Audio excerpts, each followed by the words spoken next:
what's up, boys? We're going to be going over the David Onama versus Steve Garcia card. This is a filler. This is a filler event. Most of the dudes on this card have only been in the UFC for a handful of fights, all right? We don't know most of these guys, but we're going to go over some of the storylines. There are some good fights on this card. Now, next week, it has been said that this is 2 weeks back-to-back of nothing. We're getting nothing burgers 2 weeks in a row.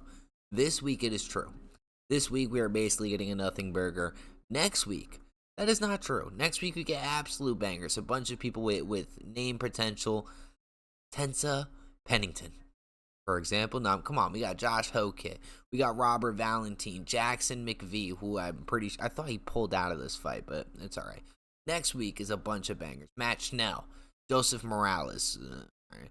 Ricky Simon is on there. All right, well, this isn't a video about next week. This is a video about this week. Steve Garcia versus David Onama, 145-pound main event. Look, I'm going to be honest with you. I'm more of a David Onama fan. You know, these guys have only been in the UFC for like under 10 fights. Like David Onama is 6-2 in the UFC and Steve Garcia is 7-2 in the UFC. But Steve has put down some actual savages, okay? Put down Miquel Costa in round 2. Miquel Costa. Now, you guys might not know who Miquel Costa is, but Miquel Costa is an absolute savage. He has alopecia, a little skin disease, but there's nothing wrong with that. Dude is coming off of absolute savage fights. Now, Steve Garcia has some good wins, boys. He beat up Soo Wong Choi in round 1, which, okay, I mean, dude's 11-8 now. Oh, okay. Kyle Nelson is a solid win. This Miquel Costa W, I'm really looking at. This Chase Hooper round 1 knockout I'm kind of staring at. You know what I mean? So Steve Garcia is definitely a force to be reckoned with. But David Onama, Giga Chickadizzy. I could never say. I normally do not pronounce people's names right.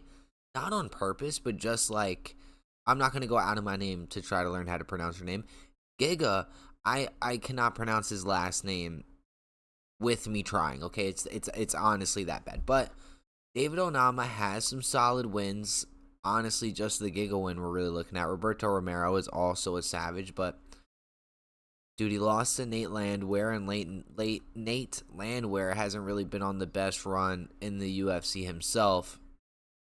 The odds for this fight are damn near even. I mean, it's 145. I see this going to a decision or a late stoppage by Steve Garcia.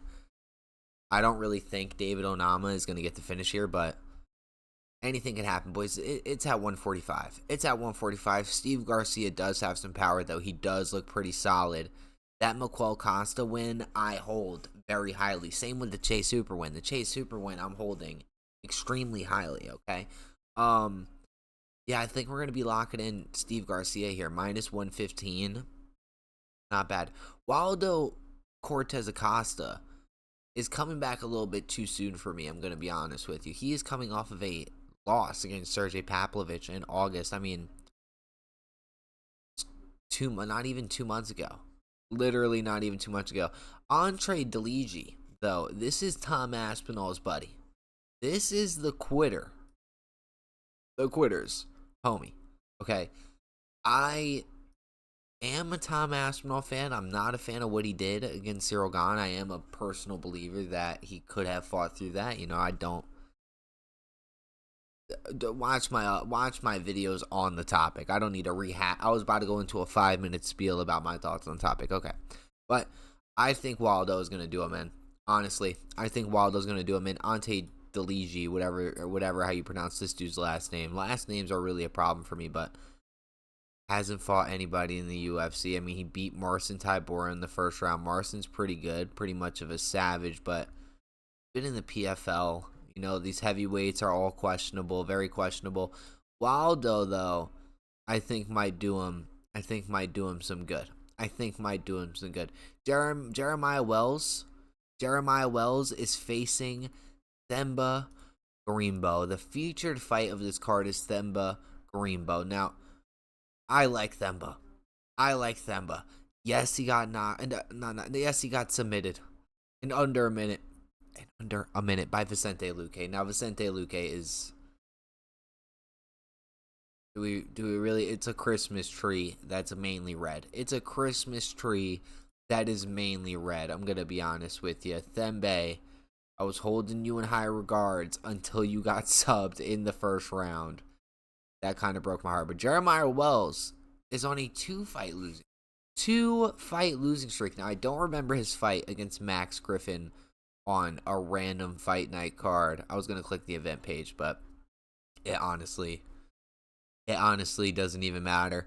Has a win over Matthew Smellsberger. I used to hold Matthew in high accords, but just lost to everybody in the damn division at some point. You know what I mean? Just a stepping stone, I guess. It's okay. This fight you could just throw in the air. I would be so ecstatic if we see a Thembe Gorimbo win. If we see a Thembe Gorimbo win, I will be. He's the favorite. What is this card? Themba is the favorite at minus 150. It's not even money. He's minus 150.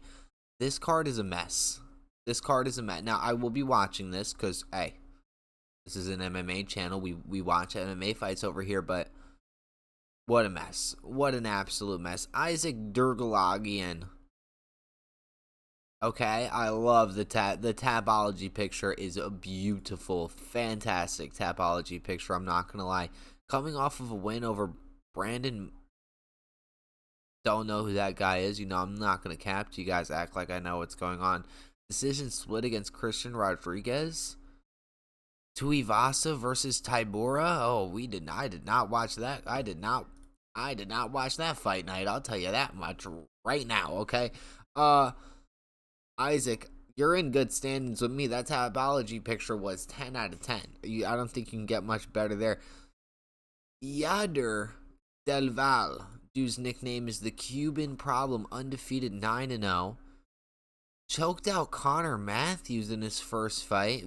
Beat up Antonio Morendo on Contender Series. Beat up a bunch of cans. Made it to decision a few times. Armbar, ground and pound. Undefeated against Isaac. I don't know. Wait, hold on. Hold on a second. Ground and pound, ground it. You know what? We're going Isaac here. Yeah, minus 200 favorite. I get why. Bro has some solid finishes on his Tapology record. I don't think the Cuban Problem is gonna do much to Isaac Durgalagian. All right, what state is Isaac from? Missouri, Kansas City. Hell yeah. Rah! America, rah! America, rah! Charles Rodtake is honestly the biggest name value on this card. The biggest name value on this card in his resume is he's 1-3 in his last 4. Oh, yes, I'm counting the Eric Anders. I don't care if you go out there and grapple a 55-year-old. You lose, bro. I'm counting that on your record, okay? We're not doing this exhibition bullshit. If you are not sparring somebody in the gym and it is not a sparring session, if you have a crowd there and announcers and commentators, we are counting that on your record. I am going to be 100% honest with you right now. Daniel Fuenza. Coming off of a doctor stoppage against Rise McGee, I would take that. You know, I would take Charles Rodtake losing. That hurts my heart even saying. I'm gonna be honest with you, but dude, I mean, he did beat up Matthew Smellsberger. This card is a mess. I'm honestly excited.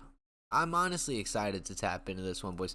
Kevin Christian, unranked in the UFC, won his Contender Series fight September 24th, a little bit over a month ago, fighting Billy Ikema, beat up Ibo Aslan, lost to Bogdan Gustav. Okay, you know, I'm taking Kevin plus 180. Boys, lock in Kevin. Lock in Kevin. What are we doing here? Timmy Kumba, 9-3. 1-2 in his last 3. At least we know he can make it to decision. Went to decision with Balaji. Okay. Went to decision with Balaji. Okay. All right. Okay. All right. Lost to Lucas Almeida. Okay, solid loss there. Beat up Roberto Romero. Okay. Going against Chang Ho Lee. We only lost to Sim Kai Zong.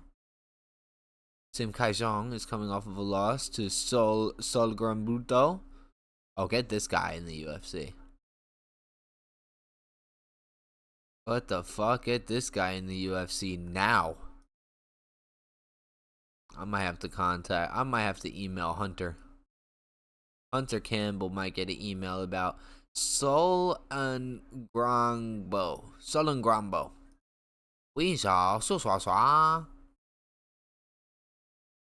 I don't know why the fuck I just did that. What is wrong with me, bro? I'm shot out. Honestly, I'm going Timmy. Here. Timmy the Toothless Tiger. Alright, we're going Timmy Kwamba. Alright. Dude, you made it to the decision with Balaji. Okay, that's good enough in my books. I'm going to be 100% honest with you. This is my featured fight right here. Cedric Dumas, the county jail undefeated fademan, is going up against Dante Johnson, the new signee from the Contender Series, coming off of a round 1 knockout in August 2 months ago. 2 months ago. This is going to be spooky. Not like this dude hasn't lost before. Lost an amateur fight to Dante Moses Jr. Okay. Where is Dante Moses Jr. now? Okay, he lost one fight in 2024 and said, never again. Got starched in 2024 and said, yeah, never again. I get it. Gonna be honest with you. This is gonna be fireworks. Cedric Dumas is gonna be fighting for a contract. This is gonna be a job interview. This is a job interview. If he loses this, he's more than likely cut. My personal opinion. He has some solid wins too, man. Cody Brundage, Abu. That's about it. That loss to Michael Olazechuk honestly broke my heart. Thought he's going to win that. 2 women's fights back to back. Who is watching that? And then we have Phil Rowe. Hell yeah, Phil Rowe. Versus Suk Young KO. Listen, I'm a big old fan of Suk Young KO. How do you beat up Oban Elliott and you're still on the opening fight of the card? Phil Rowe holds a dear place in my heart. Yes, he does. But to be fair, losing to Craig Jones, flying triangle choke, round 1, and losing to Nikki Galati, decision, grappling is not bad. Gordon Ryan, submission. Bro's a submission artist, I'm not going to lie to you. Phil Rowe is a submission artist. Suk Hyung KO, though, has some knockout power in him. He's a real savage. He pushes the line there. I'm going Suk Hyung KO. Minus 185 honestly shouldn't be enough, but if you want some underdog, you want to be an underdog king, crack Phil Rowe submission. First of all, who is this? Looked way better, honestly, from over here. Whatever animal this is, this smells like I'm smelling the testosterone through the screen. He has Paulo Costa's shoulders, bruh. How you got Paulo Costa? I might have to DM this broad because I want some Paulo. Give me Paulo Costa's shoulders, okay? Are you doing side? Are we doing side lifts just like all day? Like ham? I guess, right? No way. You see the definition in the shoulders, boys? Whatever, man. I would rate this card, honestly, like a solid fucking 4. A 4. I will be sitting through this. I will be torturing myself to watch this because I guarantee there's going to be some good moments here. There's some definite good fights, man. For sure. They definitely should have switched up like the way this fight is like laid out, to be honest with you, because Kevin Christian versus Billy whatever should open up the fucking card. Put Phil Rowe and Seokyoung KO up there. Put them up there. Put them up there. Dante Johnson versus Cedric Dumas should be up there. Charles Rantig versus Denzel Frenzo should not be the featured fight for the prelims. Isaac Dolgarian. Wow, I said his name wrong the whole time. Isaac Dolgarian versus Yadir Duval honestly should not be on the main. None of these fights should be on the fucking main card. And Waldo, why are you here so quickly? All right, boys, those are my picks for this card. Man, I'll catch you guys later. So.